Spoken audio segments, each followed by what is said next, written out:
Good morning guys! Gumagawa po ako ng avocado, yung buto ng avocado na in-slice at ilalagay sa kahit anong alcohol, yung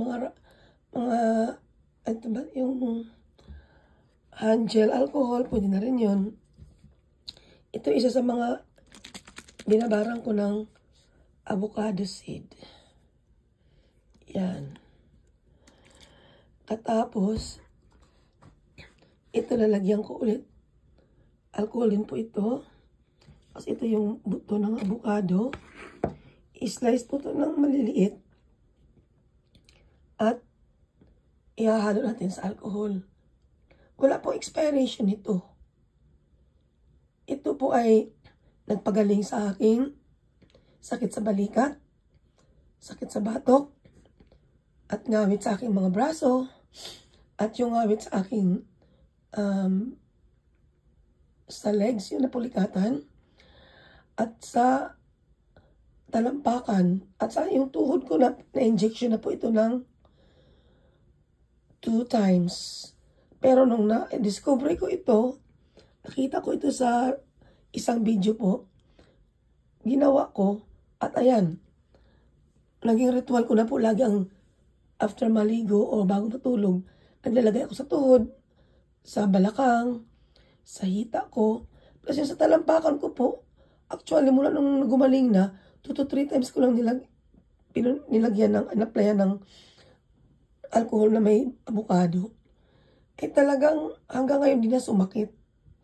Kaya try nyo po yan guys. Baka sakali makatulong ito sa inyo. I-slice lang po ito ng yung buto na avocado ng hindi masyadong pino, nasa sa inyo na po. Yung kasya lang dito sa lagay ng bibig ng paglalagyan nyo ng alcohol. Ito po hand gel. Nabili ko lang po ito. Mga stock ko po ito nung panahon pa ng corona, pero okay pa naman siya. Kaya try nyo rin pong gumawa.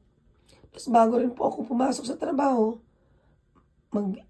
mag-apply ako ng ganito para hindi sumakit ng buong maghapon yung likod ko or balakang ko.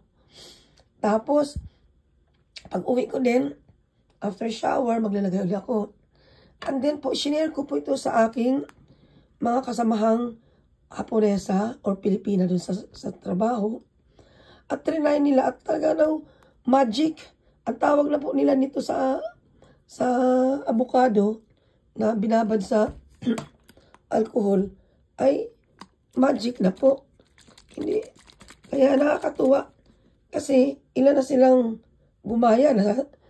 Halos sila gumaya na. At talaga namang epektibo na. Bigla daw nawala talaga yung sakit ng balikat nila. Yung balakang. Talagang nakakapagtaka daw. Kaya try nyo rin po yung may mga nararamdaman na sa katawan. Para maiwasan na yung mga injection sa mga buto nyo. Kasi ako ganun din eh. Umpisa na ako sa parang rayuma. Itong naramdaman ko sa tuhod ko. Napa-injection ng 2 beses. Ngayon mula na nilalagyan ko, hindi na po ako talaga nagpapa-inject. Magto 2 years na po. Kaya tuloy-tuloy ko pa rin ginagamit. Good luck sa inyo guys!